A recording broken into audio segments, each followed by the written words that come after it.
In the golden light of a Texas sunset, Jake Morgan counts the pennies in his ranch's account one more time. The numbers haven't changed. 3 months before he loses everything his father built. The weathered leather of his father's old armchair creaks as he leans back, running calloused hands through his dark hair. Outside his office window, the vast expanse of Morgan Ranch stretches toward the horizon, a legacy that's slipping through his fingers like the last grains in an hourglass. But fate has a funny way of turning the tables when you least expect it. As storm clouds gather over his failing ranch, he finds something that will change his life forever. A little girl in a mud-stained designer dress, clutching a teddy bear, worth more than his monthly earnings, lost and afraid in his wheat field. Her golden curls catch the fading sunlight as she looks up at him with tear-filled blue eyes, clutching that pristine teddy bear like a lifeline to a world far from these. Dusty plains. What Jake doesn't know is that 50 miles away in a penthouse suite, Charlotte Wells stares at her daughter's empty bed, surrounded by a team of private investigators. The billionaire heiress has learned the hard way that money can buy searches, but it can't buy genuine care. She's about to discover that sometimes true wealth isn't measured in dollars. It's measured in the size of someone's heart. Before we jump back in, tell us where you're tuning in from. And if this story touches you, make sure you're subscribed, because tomorrow I've saved something extra special for you. The morning sun crawls across the worn floorboards of the Morgan Ranch house as Jake reviews the books for the 100th time. Every column tells the same story. A legacy crumbling under the weight of modern times. He traces his finger down. The page, past feed costs that keep rising and cattle prices that keep falling, until he reaches the final balance that's been haunting his dreams, $247,320 in debt. 3 generations of Morgans had made this land thrive, but his father's final years had drained everything. Cancer doesn't care about farm schedules or harvest seasons. It had taken both his father and their savings, leaving Jake with a mountain of medical bills and a ranch hanging by a thread. "Boss?" Old Tom's voice carries through the screen door. The ranch hand has been with them since before Jake was born, his weathered face a map of 40 years working this land. "Peterson's on the phone about them cattle we were supposed to buy." Jake's stomach tightens. They need those cattle to maintain their breeding program, but the bank's latest letter sits heavy in his pocket, its message clear: no more loans.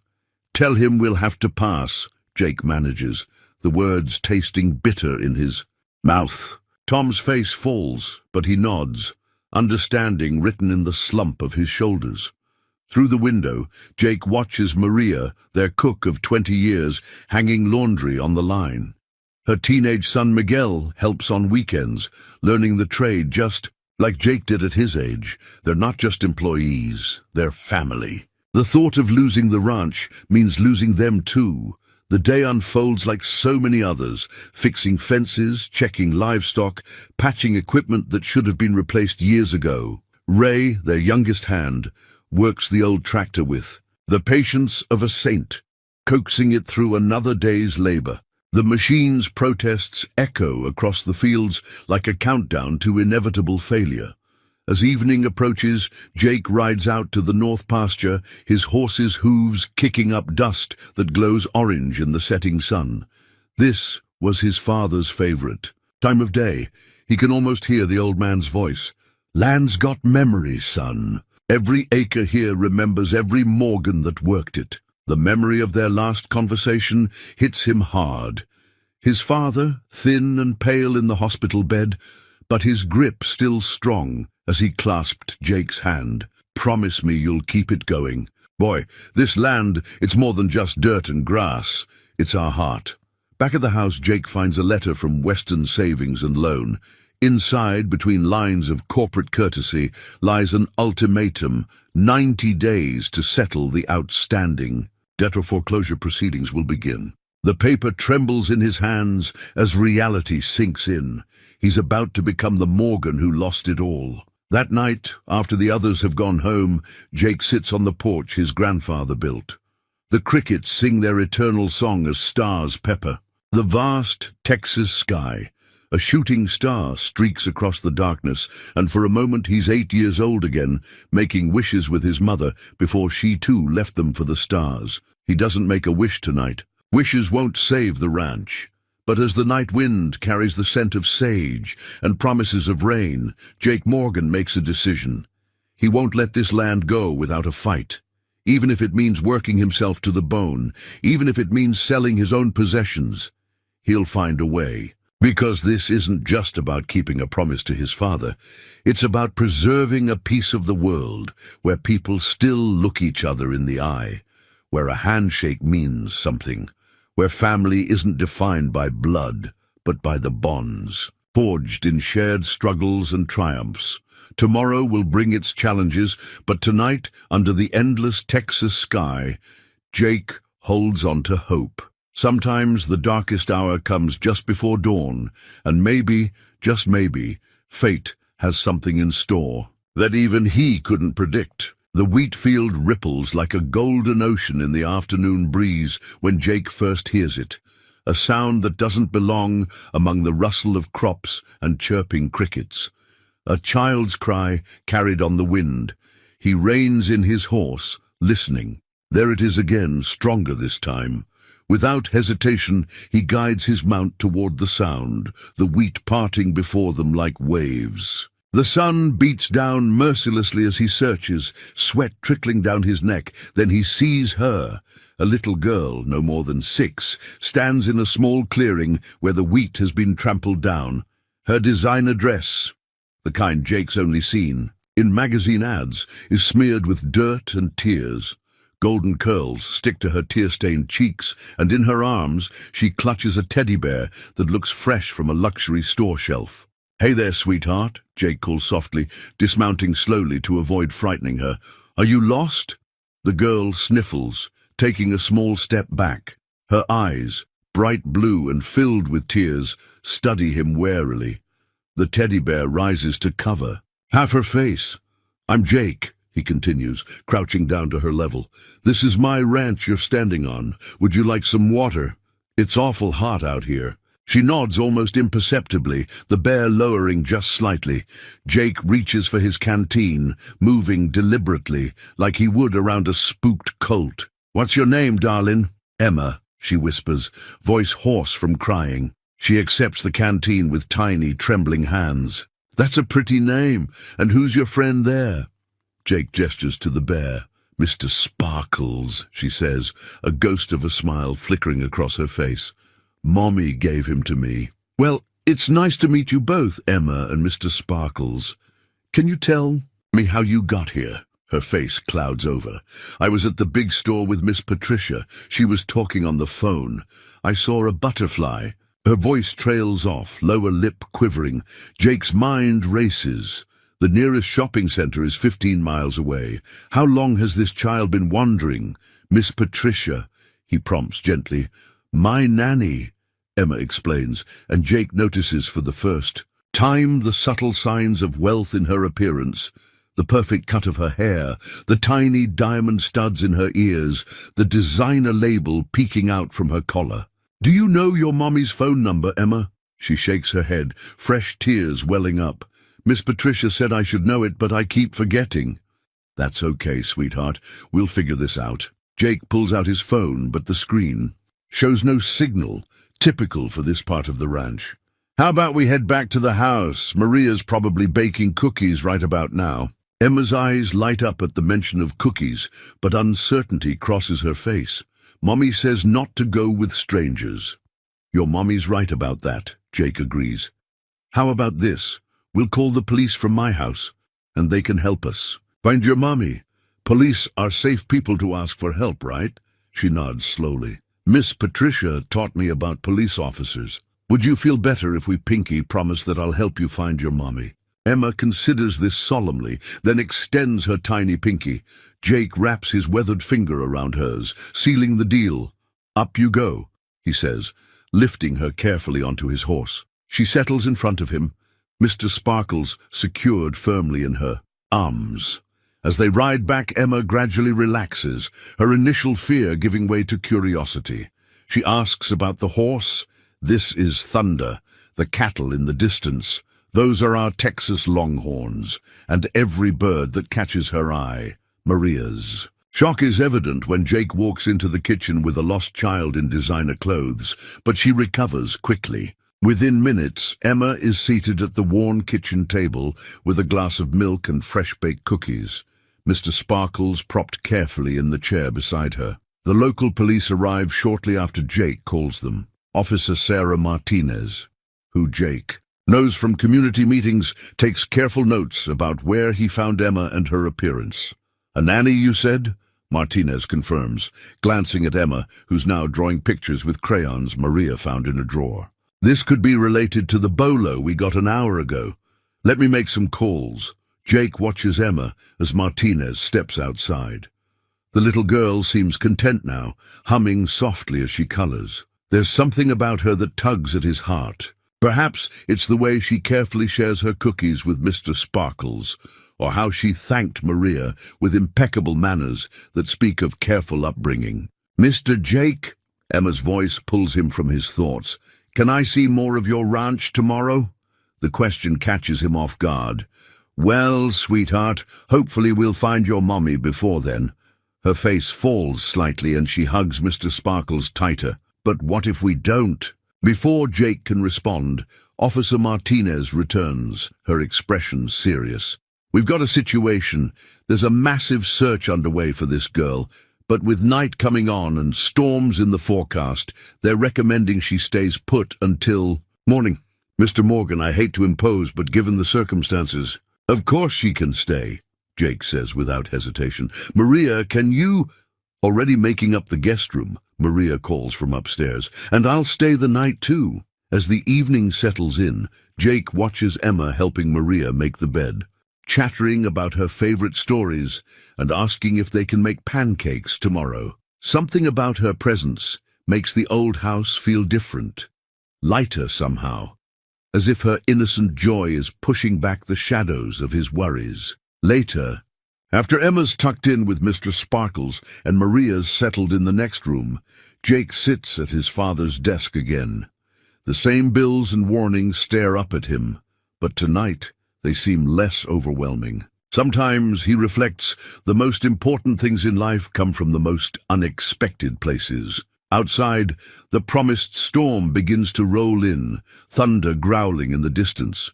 But inside, a lost little girl sleeps peacefully, unaware that her presence is about to change not just her life, but the lives of everyone around her. Charlotte Wells stands at the floor-to-ceiling windows of her penthouse suite, watching lightning split the Dallas skyline. Her daughter's empty bed reflects in the glass, a sight that turns her stomach every time she glances back. 36 hours. Emma has been missing for 36 hours. "Ms. Wells?" Harrison, her head of security, appears in the doorway. The police have expanded the search radius to include rural areas outside the city. Charlotte's manicured nails dig into her palms, and Patricia, still in custody, she maintains that she only turned away for a moment. Harrison's jaw tightens. The security footage confirms her story. Emma wandered off while Patricia was arguing with someone on her phone. The words ignite Charlotte's temper. "A moment is all it takes. I trusted her with my daughter's life." A crystal vase crashes to the floor, but Charlotte barely notices. She was too busy planning her weekend to watch a 6-year-old child. The room falls silent, except for Charlotte's ragged breathing. Around her, a dozen private investigators and security personnel exchange glances, their tablets and phones creating a soft blue glow in the dimmed room. Money can buy the best search team in Texas, but it can't buy time. "What about the ransom demands?" she asks, forcing her voice steady. Harrison shakes his head. "All false leads so far. These opportunists crawl out whenever a wealthy family—" "Don't," Charlotte cuts him off. "Don't remind me how many people see my daughter as a payday." She turns back to the window, remembering another night like this, 5 years ago. Emma's father had seen them as a payday too, his prenup challenge revealing his true colors mere months after Emma's birth. A young assistant hurries in, tablet in hand. "Ms. Wells, there's a police report from a rural precinct. A child matching." Emma's description. Charlotte spins around. "Where?" "Morgan Ranch, about 50 miles outside the city." The local officer reports. "But Charlotte is already moving. Get the helicopter ready, now." "Ma'am," Harrison steps forward. "The storm—" "Then get me a car, any car. Just get me there." As her team scrambles to comply, Charlotte grabs Emma's favorite blanket from her bed, holding it close. The familiar scent of her daughter's shampoo brings tears to her eyes. The drive feels endless. Charlotte watches rain lash against the SUV's windows, each lightning flash illuminating vast stretches of empty land. How did her baby end up out here? The thought of Emma alone in this wilderness makes her chest tight. Her phone buzzes constantly. Board members asking about tomorrow's merger meeting. Her mother insisting this wouldn't have happened if Emma was in private school. Reporters seeking statements. Charlotte ignores them all. For the first time in years, the empire she's built seems meaningless. "You'll want to see this, Ms. Wells." Harrison passes back his tablet. On the screen, security footage shows Emma following. A butterfly, her nanny distracted by what appears to be a heated phone call. Frame by frame, her daughter disappears into the crowd. "Play it again," Charlotte whispers, torturing herself with each viewing. She should have been there, but the board meeting had run long, as they always did. Another sacrifice on the altar of success. The rain eases as they turn onto a dirt road, the SUV's headlights catching a worn wooden sign, "Morgan Ranch." Charlotte's heart pounds. Somewhere ahead, maybe her daughter is sleeping safely, unaware of the terror she's lived through these past 2 days. Background check on the owner came through, Harrison reports. Jake Morgan, 34. Inherited the ranch 3 years ago when his father died. Place is nearly bankrupt, but his record's clean, no criminal history. Charlotte barely hears him. Her eyes are fixed on the approaching farmhouse, its windows warm with light against the stormy night. A flash of movement draws her attention. No! A man stepping onto the porch, broad-shouldered and watchful. The SUV stops, and Charlotte doesn't wait for Harrison to open her door. Her Louboutins sink into the mud as she strides forward, designer dress wholly out of place in this rustic setting. But for once in her life, appearances are the last thing on her mind. The man, Jake Morgan, she presumes, descends the porch. Steps. Up close she sees the kindness in his eyes, the quiet strength in his bearing. He looks nothing like the opportunists who usually circle her world. "Ms. Wells," he says simply, and something in his voice, respect without deference, concern without manipulation, makes her pause. "Emma's sleeping, she's safe. Would you like to see her?" Charlotte nods, not trusting her voice. As Jake leads her inside, she notices the worn but well-maintained interior, family photos spanning generations, the smell of fresh-baked cookies lingering in the air. This isn't just a house, she realizes. It's a home. And somewhere upstairs, her daughter sleeps, found and protected by a stranger who had no idea he was sheltering a billionaire's child. A man who, by all accounts, needs money desperately, but hasn't asked for a thing, for the first time since Emma went missing. Charlotte feels something shift inside her, a crack in the walls she's built around her heart, letting in something that feels dangerously like hope. Dawn breaks over Morgan Ranch, with the sound of roosters crowing and cattle lowing in the distance. Emma stands on the porch in her borrowed, oversized t-shirt, her small hand tucked trustingly in Jake's, as they watch the sunrise paint the sky, in brilliant oranges and pinks. "The sun looks different here," she observes thoughtfully, Mr. Sparkles dangling from her other hand. "It's bigger than at home." Charlotte, watching from the doorway, feels her heart twist.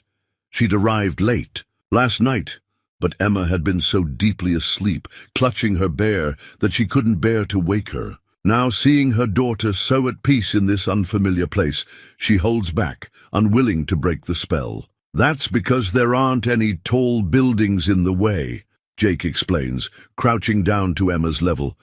"Out here, we get to see the whole thing. Can we show Mommy the baby calves?" Emma asks, finally spotting Charlotte. She runs to her mother, wrapping her arms around her legs.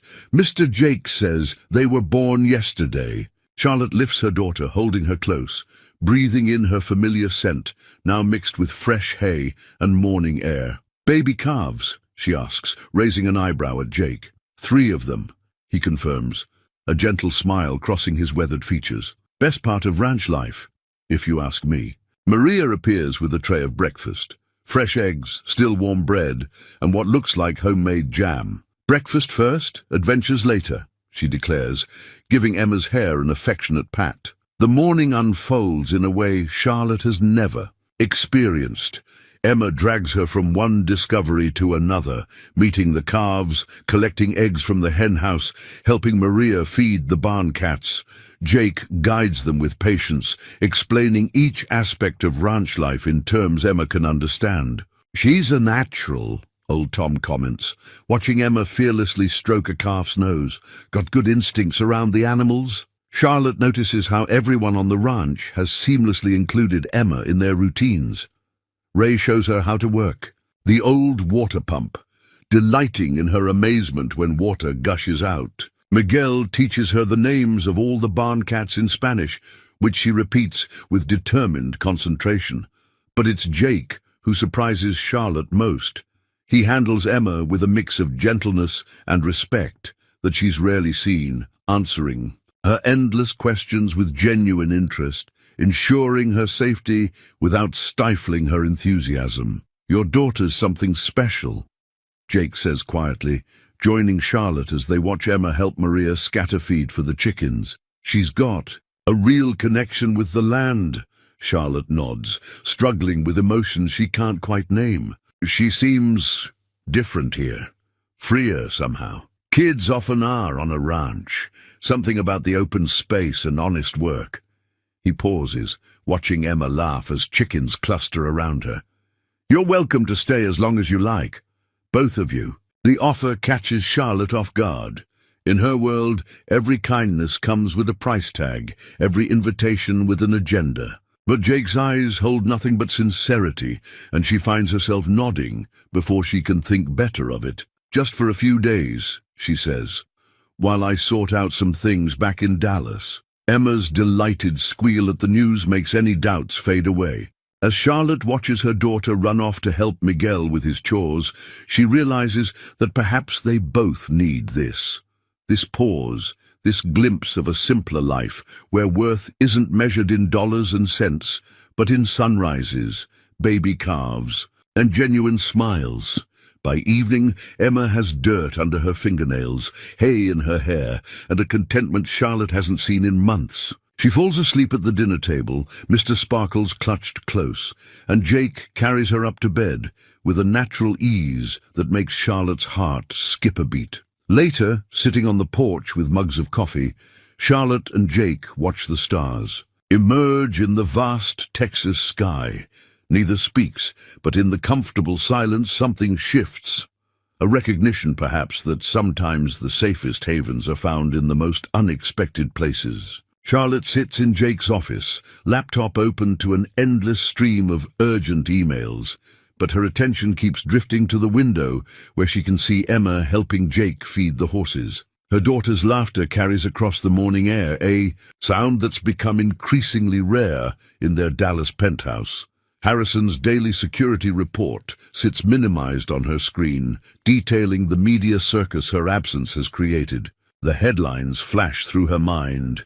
Wells heiress goes off-grid, tech billionaire abandons merger talks. Charlotte Wells, breaking point or strategic move. Her phone buzzes again. Her mother, for the 3rd time today. Charlotte lets it go to voicemail, already knowing the message it will contain. Disappointment, criticism, reminders of her responsibilities to the Wells legacy. Ms. Wells. Her assistant's voice comes through the laptop speaker. The board is requesting an emergency meeting. They're concerned about the Morrison merger. Push it back, Charlotte interrupts, watching Emma demonstrate to Jake how Mr. Sparkles likes his ears scratched. Family emergency. But Ms. Wells, the shareholders... I said push it back. Her tone leaves no room for argument. She closes the laptop, silencing the demands of her other life. Rising from the desk, Charlotte catches her reflection in the window. Designer clothes and perfect makeup look absurdly out of place here, yet Emma, in borrowed overalls and muddy boots, has never seemed more in her element. The memory of Emma's father surfaces unbidden. James had seemed so perfect, charming, successful, understanding of her position as heir to the Wells fortune. Until the pregnancy, until he showed his true colors, demanding more money, threatening to take Emma if she didn't pay. The legal battle had been ugly, but private investigators had uncovered his pattern of targeting wealthy women. In the end, her money had bought silence and full custody, but the price had been her trust. A knock at the door pulls her from these thoughts. Maria enters with coffee and what looks suspiciously like freshly baked coffee cake. "You haven't eaten," the housekeeper states matter-of-factly, setting down the tray. "Jake mentioned you've been working since dawn." Charlotte starts to protest, but Maria's stern look stops her. It's been years since anyone dared to mother her this way, since anyone cared enough to try. "Thank you," she says instead, accepting the cake. "For everything, for watching over Emma yesterday." Maria's expression softens. "That child is a blessing, reminds me of Jake at that age, always curious, always kind." She pauses, looking out at Jake and Emma. "He's good with her." "He is," Charlotte agrees quietly. "Life hasn't been easy for him since his father passed. The ranch—" Maria hesitates. "Well, it's not my place to say." But Charlotte has already seen the signs, the outdated equipment, the repairs needed on the buildings, the careful way Jake manages their resources. Her business mind automatically calculates the ranch's value, its potential if properly invested in. Yet something stops her from thinking further. Here, for the first time in years, she and Emma have found people who see them, not their bank account. The sound of hooves draws her attention. Jake is leading a gentle mare, Emma secured in front of him in the saddle. Her daughter's face shines with joy as they do a slow circuit of the corral. "He's nothing like James," she murmurs, almost to herself. Maria's knowing look makes her flush. "No, Mejia, he's not. Jake Morgan has never wanted anything but this land, and the chance to keep his father's dream alive." The words hit Charlotte harder than expected. In her world, everyone wants something. Every kindness has a price tag. Every relationship is a transaction. But watching Jake patiently teach Emma the basics of horsemanship, she sees something she's forgotten existed. Genuine care without agenda, kindness without calculation. Her phone buzzes again. This time it's her board chairman. The message terse. "The Morrison deal won't wait forever. Time to return to reality." Reality. As if this ranch, with its honest work and genuine connections, is somehow less real than the corporate games she plays in Dallas. Charlotte sets the phone aside, unanswered. For now, at least, she'll let herself believe in this different kind of reality. One where her daughter's laughter is more important than merger talks, where coffee cake comes with motherly concern, and where a rancher, with integrity and gentle hands, makes her wonder if not all men are like James after all. Jake's morning routine has shifted since Emma's arrival. Instead of starting before dawn, with the weight of the ranch's troubles heavy on his shoulders, he now begins each day by checking on his small guest. This morning, he finds her already, awake, sitting cross-legged on her bed with Mr. Sparkles, watching the sunrise through her window. "The cows are waking up," she informs him seriously, pointing to the distant pasture where the cattle are starting to move. "Can I help feed them today?" "Sure can, Princess," he says, the nickname falling naturally from his lips. "But first, how about some breakfast?" Maria's making her special pancakes. Emma's face lights up but then turns thoughtful. "Can we make extra for Mommy? She always has meetings during breakfast at home." The innocent observation tugs at Jake's heart. He's noticed how Charlotte tries to balance her constant phone calls with spending time with Emma, the tension visible in her shoulders as she juggles both worlds. In the kitchen, Emma perches on a stool, helping Maria mix pancake batter. Jake watches as she carefully adds blueberries, her small tongue sticking out in concentration. The sight makes the pile of overdue bills in his office seem less overwhelming somehow. "Mr. Jake," Emma's voice pulls him from his thoughts. "Why does thunder like sugar cubes but not regular sugar?"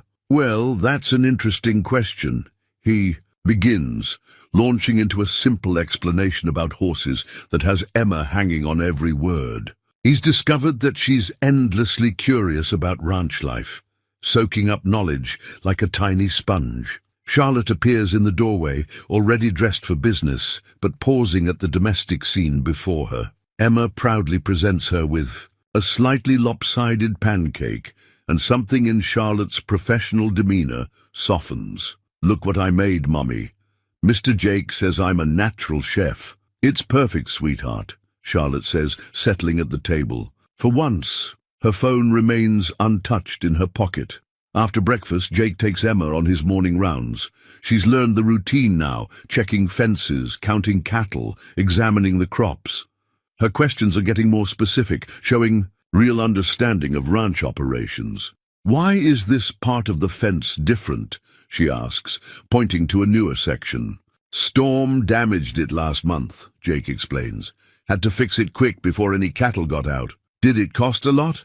"Mommy says everything costs money." Jake hesitates, surprised by her perception. "Sometimes things cost more than we'd like, but keeping the animals safe is worth it." Emma nods sagely.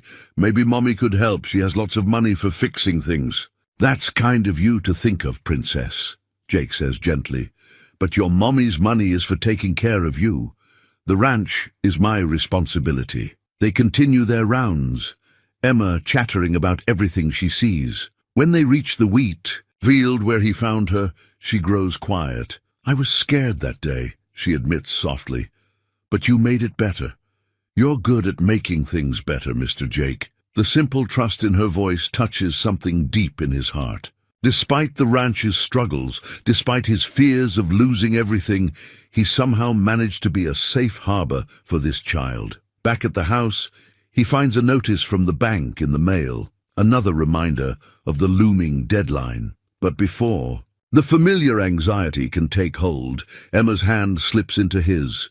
"Can you teach me more about the horses?" she asks. "I want to learn everything." Looking down at her eager face, Jake realizes that sometimes the most valuable things in life can't be measured in dollars and cents. The ranch may be struggling, but it's still capable of bringing joy to a little girl's heart, of teaching her about life and nature and simple truths. That evening, as Emma helps him with simple, stable chores, her delight in each small task reminds him why he's fighting so hard to keep this place. It's not just about preserving his family's legacy anymore. It's about maintaining a way of life that can still teach children about responsibility, kindness, and the reward of honest work. As the sun sets, Emma leans against him, tired but happy. "I wish we could stay here forever," she murmurs, half asleep. Jake carries her inside, his heart heavy with the knowledge that this can't last. Tomorrow will bring more bills, more pressure, more reality. But for now, he focuses on the weight of this trusting child in his arms, and the simple blessing of being able to make her world a little better, even if just for a while. Harrison's black SUV kicks up dust as it rolls down the ranch's driveway, bringing with it the first ripples of disruption to their peaceful sanctuary. Charlotte watches from the porch as her head of security steps out, tablet in hand, his crisp suit a stark contrast to the rural setting. "Ms. Wells," he calls, climbing the porch steps, "we need to discuss security arrangements.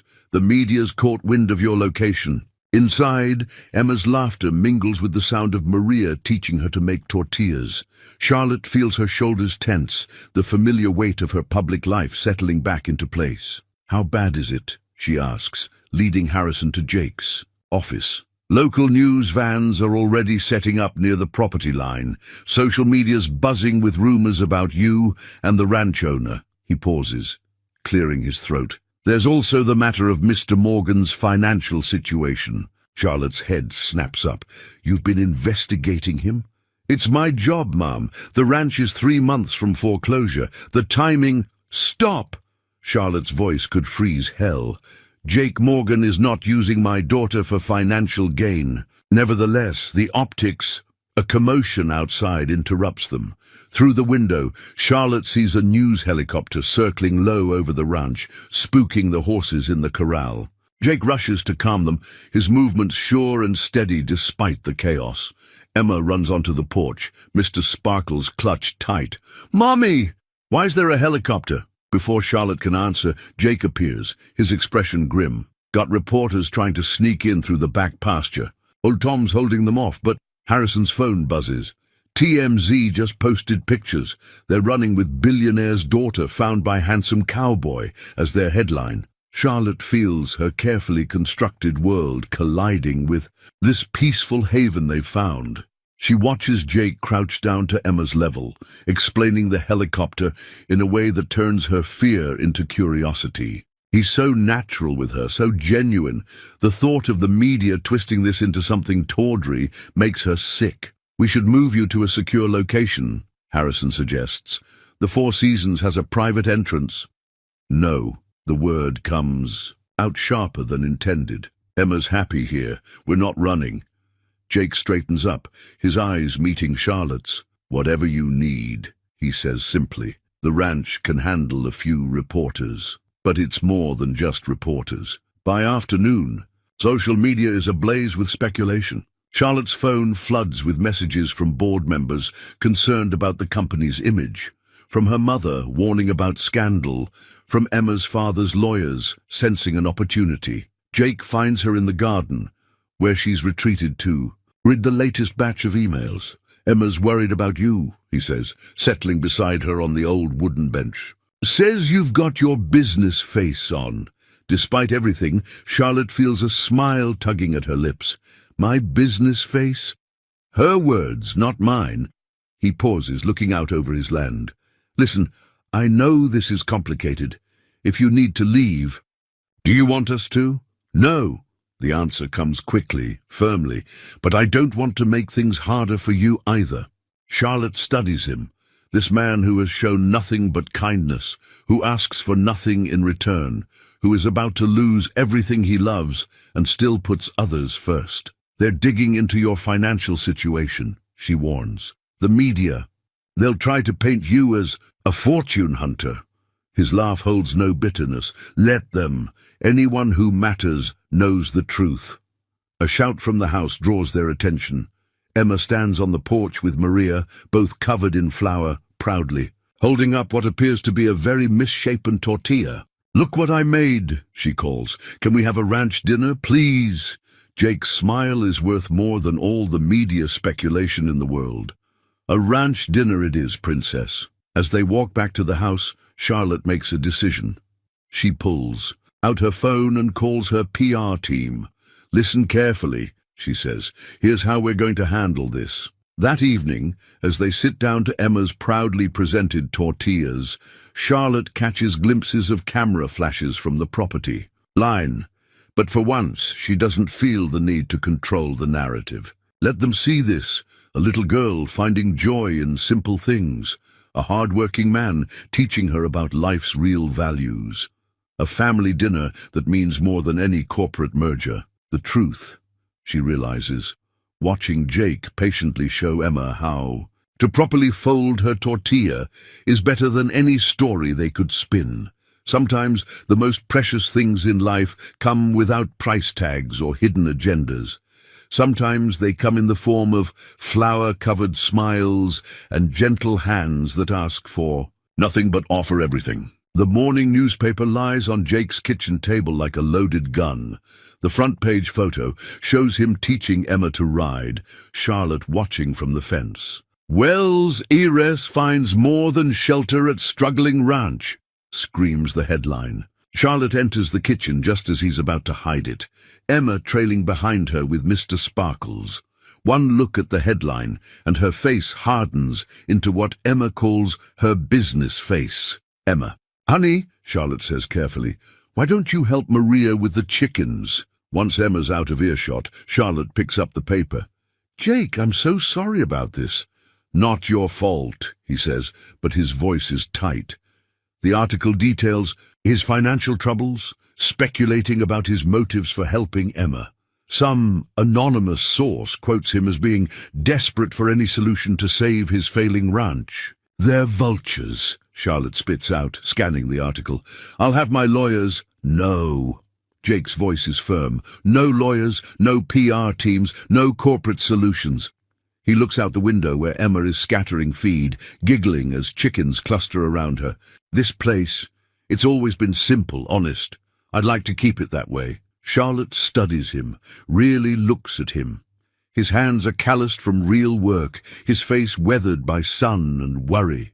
He's nothing like the polished executives who populate her world, and something in her chest tightens at the thought. "The ranch," she starts hesitantly. "How bad is it, really?"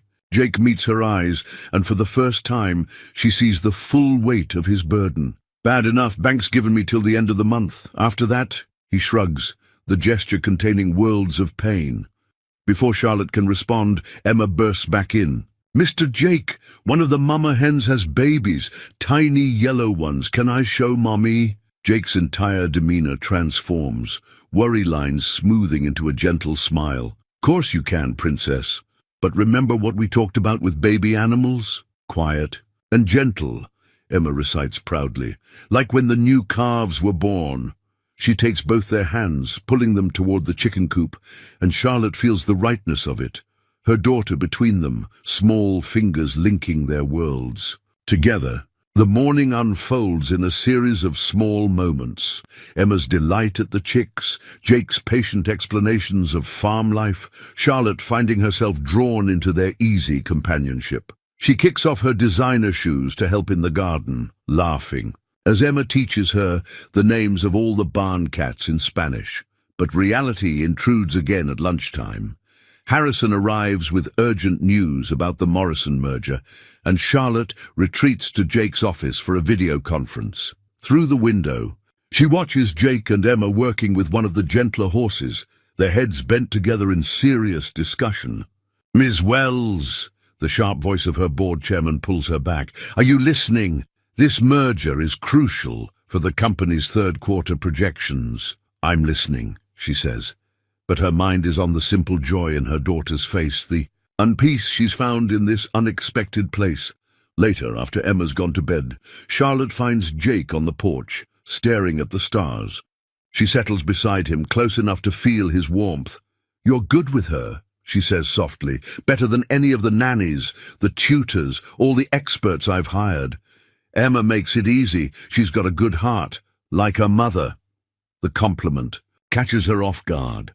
In her world, flattery is a currency, but Jake's words hold nothing but simple truth. "I've been thinking," she starts, then hesitates. In the distance, a coyote calls, its cry echoing across the empty plains. "The ranch. I could help, not as a handout, but as an investment, a partnership." Jake tenses beside her. "Charlotte, just listen. This place, what you do here, it's real, important. Emma's learned more about life in a week here than in a year of private schools." She turns to face him. "Let me help, not because I feel obligated, but because I believe in what you're building here." Their eyes meet in the starlight, and something electric passes between them. Jake reaches out slowly and brushes a strand of hair from her face. His touch is calloused but gentle, like everything about him. "And what about after?" he asks quietly. "When the ranch is saved, and you go back to your world of mergers and boardrooms, what happens to Emma then? He stops, but the unspoken word hangs between them. Before Charlotte can answer, a small voice calls from the doorway. "Mommy?" "Mr. Jake, I had a bad dream." They turn to find Emma clutching Mr. Sparkles, her eyes wide in the darkness. Without hesitation, they both move to comfort her, their personal moments suspended, but not forgotten. As Jake scoops Emma up, telling her a story about brave ranch horses that chase bad dreams away, Charlotte watches them. Two worlds, colliding in ways she never expected. The question isn't just about saving a ranch anymore. It's about saving this fragile, precious thing growing between them all.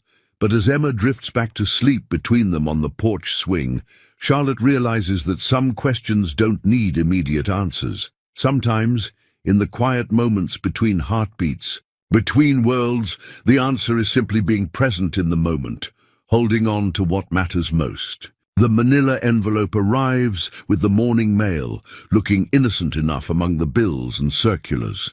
Jake opens it at his desk, Emma sitting cross-legged on the floor nearby, drawing pictures of horses with her new crayons. His heart stops as he reads the letterhead, Western Savings and Loan, but it's the contents that make his blood run cold. The bank isn't just foreclosing. They're in talks to sell the entire valley, including Morgan Ranch, to Wells Enterprises for a massive development project. Mr. Jake, Emma's voice seems to come from far away. Are you okay? Your face looks funny. He forces a smile. Just grown-up stuff, princess. Hey, why don't you go see if Maria needs help with lunch? Once Emma's gone, Jake spreads out the documents. Satellite photos, development plans, projected profits, all dated months before Emma wandered into his wheat field. His hands shake as he finds Charlotte's signature on preliminary agreements. Outside his window, he can see Charlotte on the phone, pacing the garden as she handles another business call. She's wearing jeans now, boots caked with mud, looking for all the world like she belongs here. Was it all an act? A way to smooth over the acquisition? The bank called. Old Tom's voice makes him jump. The ranch hand stands in the doorway, his weathered face grave. Said some fancy lawyers want to schedule a meeting, something about expediting the sale. Jake nods slowly, pieces falling into place. The timing of Emma's appearance, Charlotte's offer to help with the ranch, the media attention drawing investors' eyes to the valley. Get everyone together, he says quietly. They should hear it from me first. The kitchen gathering is somber. Maria cries silently as Jake explains. While Ray and Miguel exchange dark looks, only old Tom speaks. Could be a mistake, he offers. Miss Charlotte, she seems genuine with the little one. I am genuine. Charlotte's voice makes them all turn. She stands in the doorway, face pale. I had no idea the bank was talking to my company. I've been on leave dealing with... She gestures helplessly. I would never... Your signature's on the papers, Jake says flatly, dated 3 months ago. What papers? He hands her the documents, watches her face change as she reads, horror dawning in her eyes. This was preliminary research, she whispers.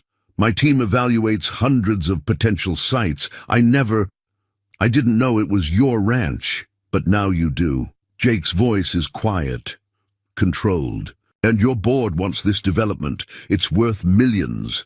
Jake, please. Mommy. Emma appears behind Charlotte, clutching Mr. Sparkles. Why is everyone sad? The silence is deafening. Charlotte reaches for her daughter, but Emma runs to Jake instead, wrapping her arms around his legs. The gesture breaks something in him. Nobody's sad, princess, he manages. We're just having a grown-up discussion. About the ranch? Emma looks up at him with trusting eyes. Mommy can help. She fixes everything at her work. She told me so. Charlotte makes a small, wounded sound. Emma, honey, it's complicated. It's not complicated at all. Jake gently disentangles himself from Emma. Your mommy's company is buying the ranch. They're going to build new things here. Emma's face crumples. But what about the horses? And the baby chicks? And our special breakfast spot? Emma, Charlotte steps forward. We should pack our things. No! Emma backs away. I want to stay with Mr. Jake. He promised to teach me to ride thunder by myself. Emma, please! But Emma runs from the room, her sobs echoing through the house. Maria hurries after her, shooting Charlotte a disappointed look. The kitchen empties, leaving Jake and Charlotte alone. Through the window they can see reporters still camped at the property line, waiting for their story. I'll stop it, Charlotte says. I'll call the board, cancel the development. Don't. Jake's voice is tired. Don't make promises you can't keep. This is business, right? Just business. That's not fair. What happened here with Emma, with us, was real? He meets her eyes. Was it? Or was it just convenient timing? Before she can answer, Harrison appears. Ms. Wells, the board is demanding an emergency meeting. They've seen the media coverage, and with the Morrison merger hanging by a thread, Charlotte looks torn, caught between two worlds. Jake turns away, unable to watch. Go, he says quietly. Your other life is calling. He waits until he hears her footsteps fade, then sinks into his father's old chair. Outside, the ranch continues its daily rhythm. Cattle lowing, horses nickering, wind rustling through wheat ready for harvest. Soon it will all be gone, transformed into whatever sleek development Wells Enterprises has planned. Emma's drawing still lies on his desk, 3 figures standing in front of a ranch house, holding hands. A family she'd created in her imagination, now crumbling like the very real ranch around them. Somewhere in the house, he can hear Emma crying, Maria's soft voice trying to comfort her. The sound echoes in his chest, matching the hollow rhythm of his heart. Charlotte sits in the back seat of her SUV, Emma's tear-stained face pressed against her shoulder, as Harrison drives them back to their Dallas penthouse. The stark contrast between the ranch's peaceful morning and this abrupt departure makes her chest ache. Can we go back tomorrow? Emma whispers, clutching Mr. Sparkles. I didn't say goodbye to the baby chicks. Charlotte strokes her daughter's hair, remembering Jake's face when he found those documents. Not tomorrow, sweetheart. But Mr. Jake needs us. He said I'm his best helper with the horses. The simple trust in her daughter's voice makes Charlotte's eyes burn. In the front seat, Harrison clears his throat. Ms. Wells, the board is waiting. They've drafted a press release about the development project. Emma sits up. What's a development project? Charlotte feels sick. How do you explain to a 6-year-old that her mother's company plans to bulldoze her paradise? Back at the ranch, Jake stands in Emma's room, staring at the small signs of her presence, a half-finished drawing on the desk, her borrowed boots by the door, a hair ribbon forgotten on the windowsill. Maria appears behind him, her eyes red-rimmed. The reporters are asking for statements, she says softly. Tom told them to leave, but they're persistent. Jake picks up the drawing, Emma's rendition of their morning routine, feeding animals together. Tell them no comment. Jake. Maria hesitates. That woman, the way she looked at you, at Emma, that wasn't pretend. Doesn't matter now, does it? He sets the drawing down carefully. We've got work to do. Ranch won't run itself, even if it's not ours for much longer. In her Dallas office, Charlotte faces her board on a massive video screen. They're discussing profit projections, environmental impact studies, potential tax benefits. All she can see is Emma's face when they drove away. The timing is perfect, her CFO is saying. With the media attention on the ranch, property values in the area are spiking. We can flip the development plots for triple our initial investment. And the current residents? Charlotte finds herself asking. The workers, their families? Standard relocation packages, of course. Very generous ones, given the publicity. Charlotte thinks of old Tom, who's worked that land for 40 years. Of Maria's garden, where she taught Emma about herbs. Of Jake, whose entire world is measured in acres and memories. I need time, she says suddenly, before we move forward. Charlotte, her board chairman warns, the Morrison merger depends on proving we can develop rural properties sustainably. This project is key to their confidence in our expansion plans. I said, I need time. Back at the ranch, Jake works until sunset, losing himself in physical labor. But every corner holds memories now. Emma naming the new calves, Charlotte laughing as she learned to gather eggs, their quiet conversations on the porch under starlit skies. He finds himself at the spot where he first found Emma, the wheat still slightly flattened where she'd sat crying. His phone buzzes, another call from the bank, eager to finalize the sale. In her penthouse, Charlotte watches Emma push food around her plate, Mr. Sparkles propped in an empty chair beside her. Honey, You need to eat. I'm not hungry. Emma's voice is small. Mr. Jake always makes my eggs shaped like hearts. Charlotte's phone lights up with another board message. She ignores it, moving to kneel beside her daughter's chair. Emma, look at me. Sometimes grown-ups make mistakes. Big ones. And sometimes fixing them is complicated. Like when I spilled paint on Maria's floor and had to clean it up. Something like that. Charlotte touches the teddy bear's worn ear. But bigger. Emma considers this. Is that why Mr. Jake looked so sad? Because of your mistake? Out of the mouths of babes. Charlotte fights back tears. Yes, baby. That's exactly why. Night falls over both worlds, the ranch house standing quiet under Texas stars, the penthouse glowing high above the city lights. In both places, 3 hearts ache with the weight of what's been lost and what might never be found again. The final notice from Western Savings and Loan sits unopened on Jake's desk as dawn breaks over the ranch. He's been up all night, reviewing options that don't exist, making calls that lead nowhere. The bank's message yesterday was clear. Wells Enterprises is ready to close the deal immediately. A quiet knock interrupts his thoughts. Old Tom enters, his face grave. Just got word from Peterson's ranch. They're selling too. Whole Valley's going to be part of this development. Jake stands, moving to the window. The morning light paints the wheat fields gold, just like the day he found Emma. How many families? 4 ranches, dozens smaller farms, most been here generations. Tom's voice roughens. They're calling it progress. In Dallas, Charlotte faces her own crisis. Emma hasn't spoken since yesterday, hasn't touched her breakfast, just sits clutching Mr. Sparkles and staring out the penthouse windows toward the distant countryside. Ms. Wells, her assistant, appears with yet another urgent message. The Morrison representatives want to see the ranch development plans today. They're saying it's make or break for the merger. Charlotte watches her daughter's reflection in the window. Tell them I'm unavailable. But Mom, the board chairman specifically, I said no. Charlotte's voice cracks like a whip. For the first time in days, Emma turns to look at her. Back at the ranch, Jake gathers his workers in the kitchen.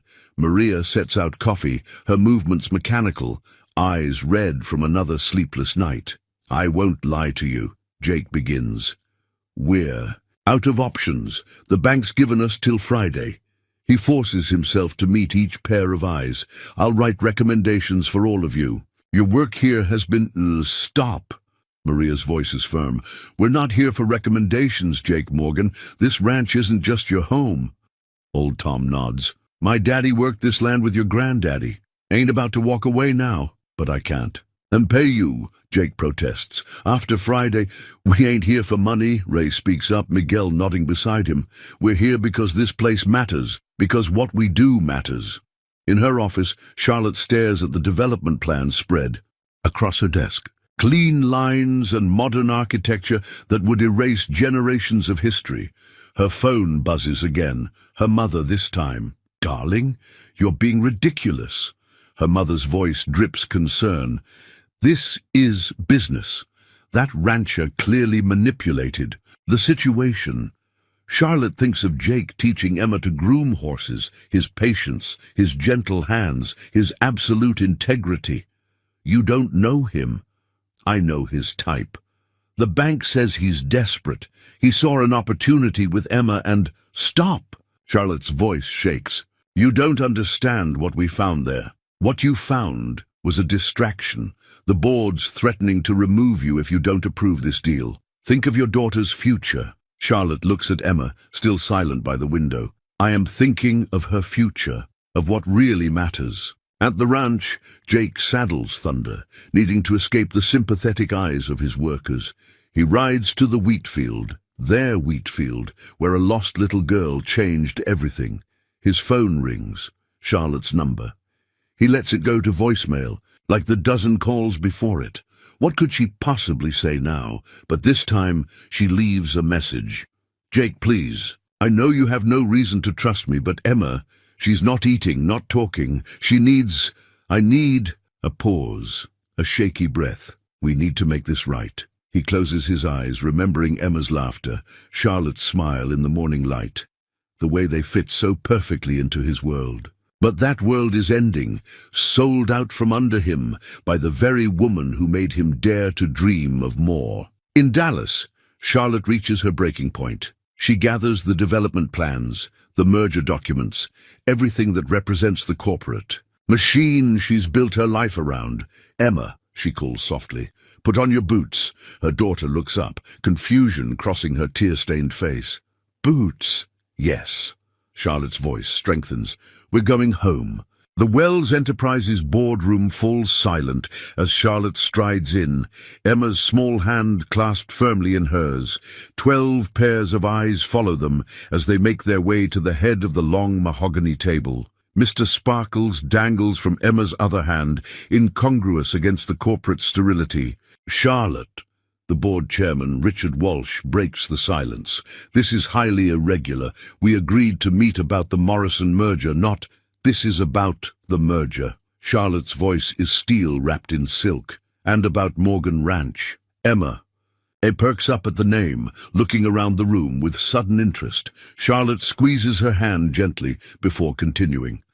"The development project you're all so eager to push through. Let me show you what you're really destroying." She pulls out her phone, bringing up photos from their time at the ranch. "This is old Tom. He's worked that land for 40 years, taught 3 generations of ranchers.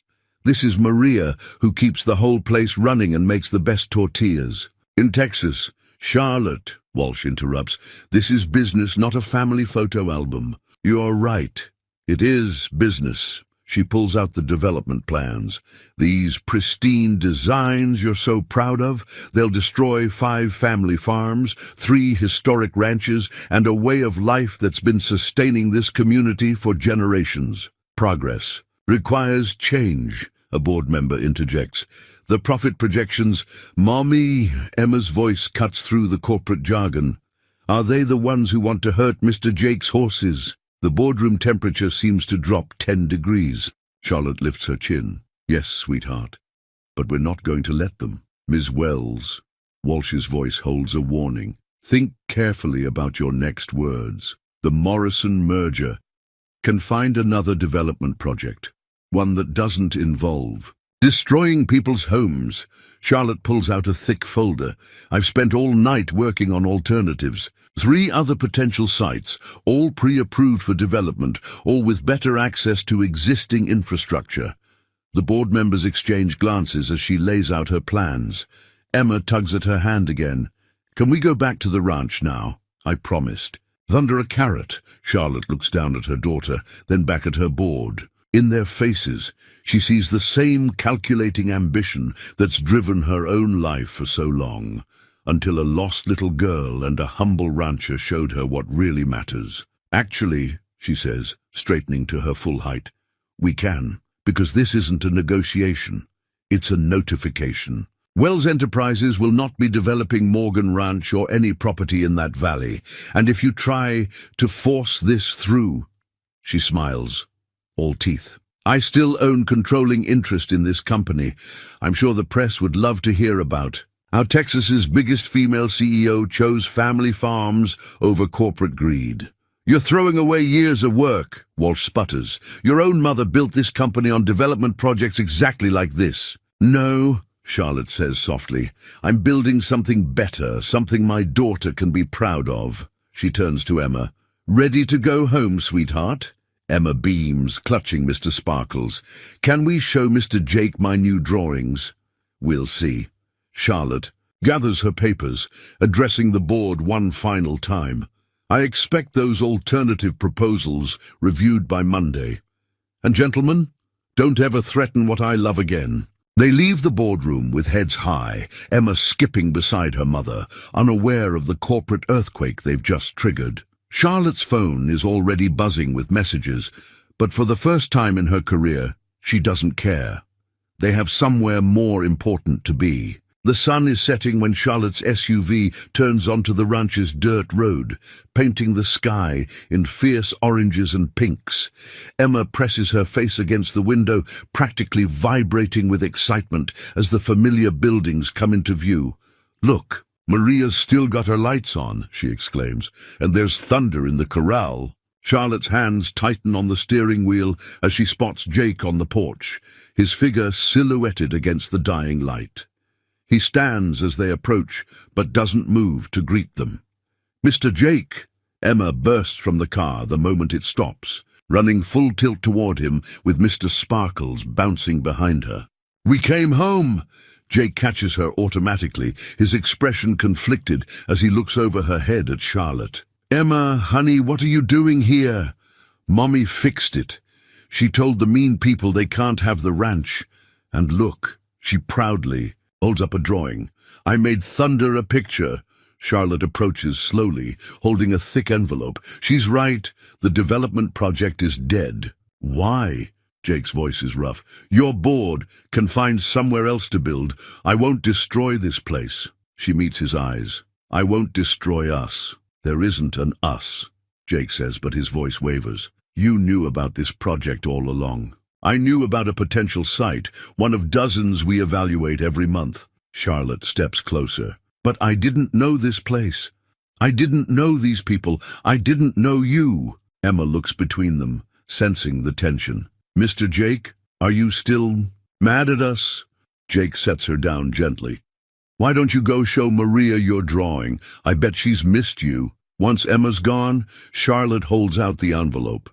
"The bank papers. I've paid off the mortgage." "I can't accept that." "You can, because it's not charity, it's investment. In the community, in the future."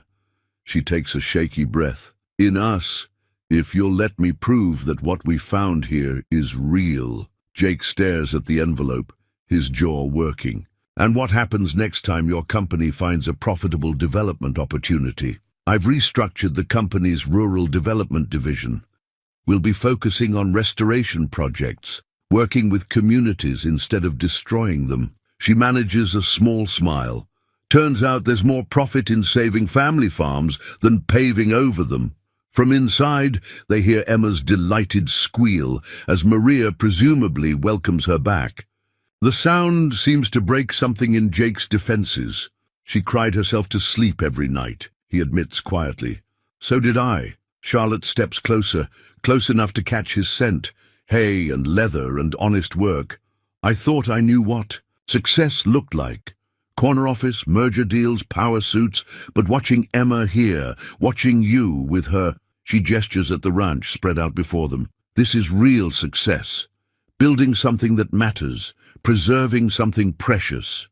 Jake looks at her for a long moment. "And if I say no, if the hurt's too deep, then I'll respect that. But I'll also spend every day proving that what happened here, what's still happening here, is worth fighting for." She reaches for his hand, relief flooding her when he doesn't pull away. "I'm not asking you to trust me blindly. I'm asking for a chance to earn that trust back." The screen door creaks and Emma peers out. "Maria says dinner's ready. She made my favorite tortillas." Jake looks at Emma's hopeful face, then back at Charlotte. Something shifts in his expression, like clouds. "Parting after a storm." "Dinner sounds good," he says softly, and Charlotte feels tears prick her eyes at the simple acceptance in those words. Emma beams, running back inside to tell Maria. Through the window they can hear her excited chatter, the homey sounds of plates being set out, the simple music of family coming together. Still holding Charlotte's hand, Jake leads her toward the door. "We've got a lot to figure out," he warns. Charlotte squeezes his hand.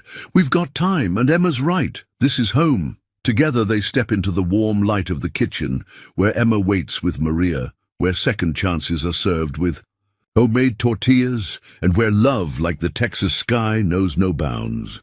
Morning comes to Morgan Ranch with the sound of hope, Emma's laughter mixing with the familiar chorus of farm life. Charlotte stands at the kitchen window, coffee in hand, watching Jake teach their daughter how to properly feed the horses. There's still a careful distance in his movements when Charlotte's near, but with Emma, he's as natural as ever.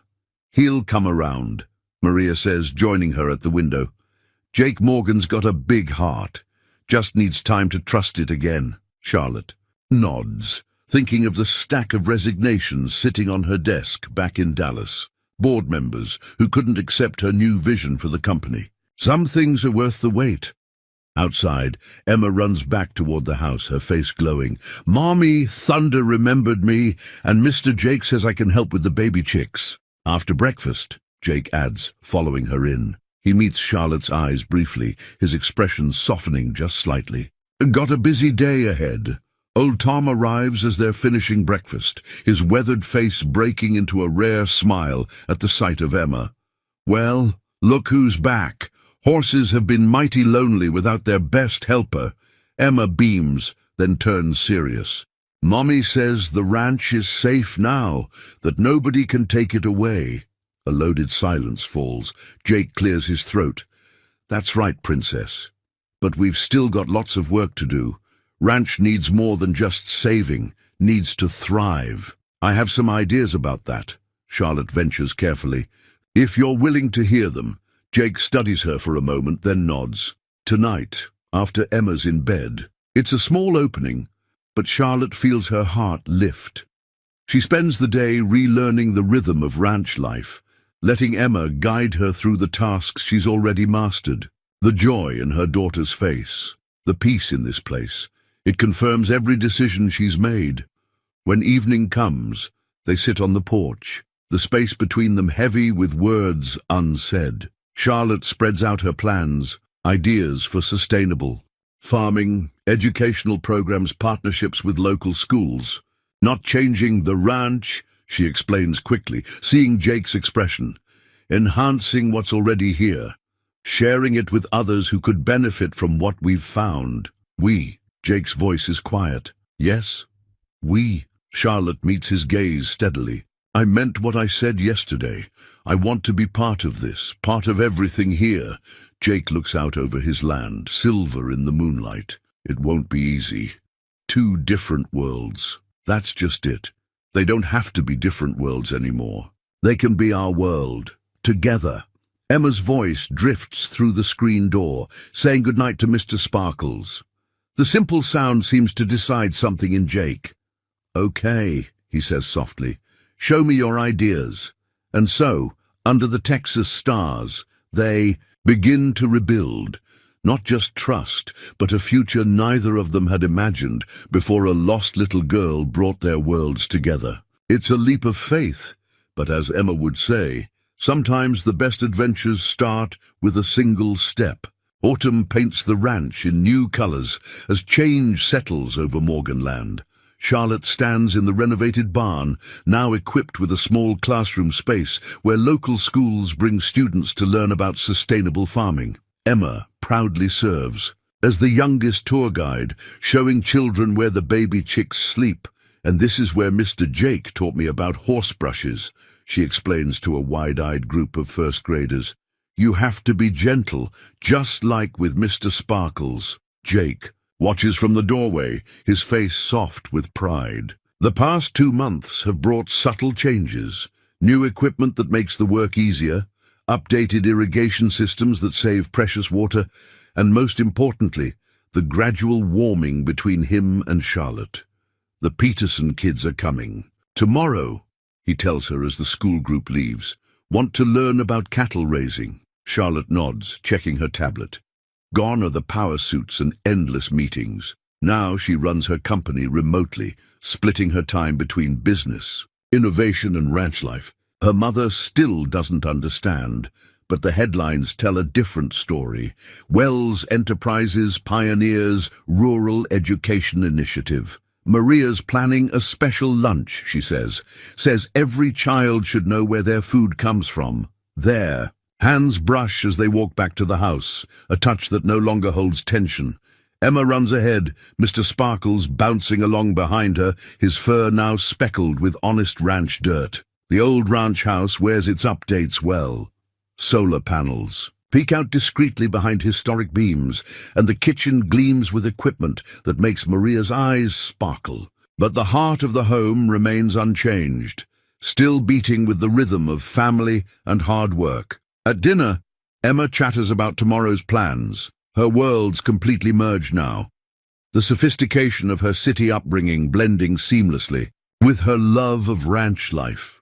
Under the table, Jake's hand finds Charlotte's, their fingers intertwining like their lives, stronger together than apart. The Peterson family gathers with others in Morgan Ranch's renovated barn, where Jake leads a workshop on sustainable ranching practices. Their success has become a beacon of hope for other local farmers struggling to maintain their way of life, while adapting to changing times. It's not about changing who we are, Jake explains, his confidence growing in this new role. It's about protecting what matters while learning to thrive in today's world. Charlotte watches from the back, her heart swelling as she sees Emma slip her small hand into Jake's. Their daughter now moves between both worlds with natural grace, equally comfortable in boardrooms and barn stalls. Your mama would be proud, old Tom tells her during a break. Not of the money or success, but of the family you've built here. The word family catches in Charlotte's throat. These past months have taught her its true meaning, in the way Maria fusses over Emma's meals, in how the ranch hands teach her daughter their skills, in the quiet moments when Jake holds them both under the vast Texas sky.